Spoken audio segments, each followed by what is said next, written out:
Welcome to today's class. Today we are looking at another type of verb, which is transitive verbs. Now, what is a transitive verb? A transitive verb is a type of verb that requires a direct object to complete its meaning. This simply means that the action of the verb passes from the subject to an object. It must always have an object to pass the action to.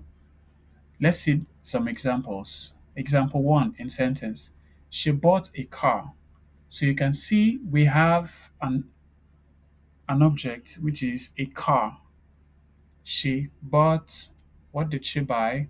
A car. So the car in the sentence represents the object. Example two. I read a book. Read is the action, which is the verb, and a book is the object. So let's see the types of transitive verbs. There are three basic types of transitive verbs. The first one, which we're looking at now, is the monotransitive verbs. The monotransitive verbs take one object. Let's see in this example. He kicked the ball. So you have a verb, kicked, followed by the object, which is the ball. What did he kick? He kicked a ball. Now, the other type of transitive verb is the ditransitive verbs.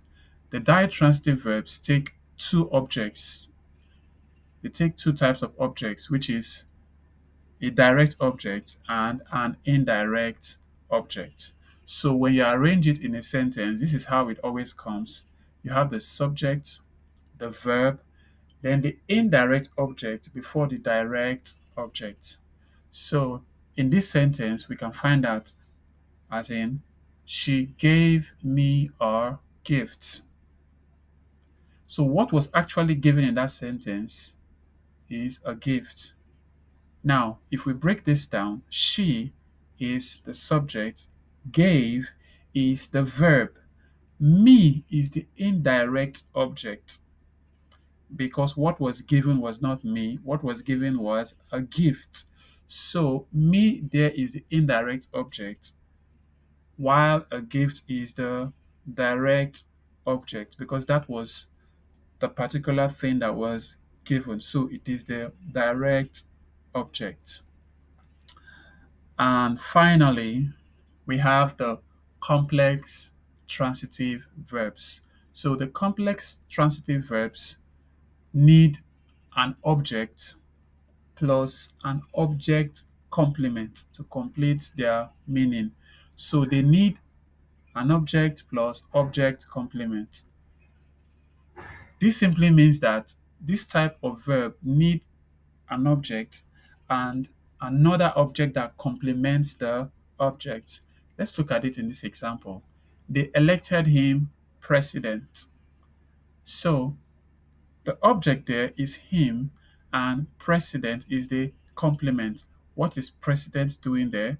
It is renaming or describing him in the sentence, telling us that the him there is also the president in the sentence. So they elected him president.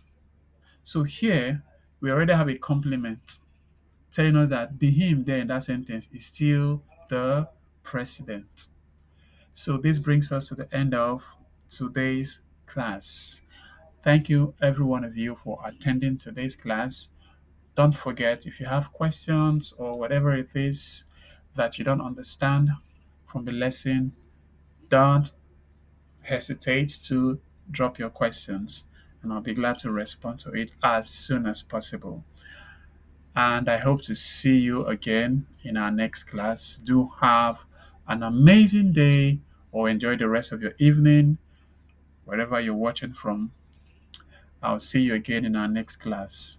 Just in case you joined us today and you're not subscribed to this channel, please do subscribe and remember to share to your friends so that they can join us in our next class.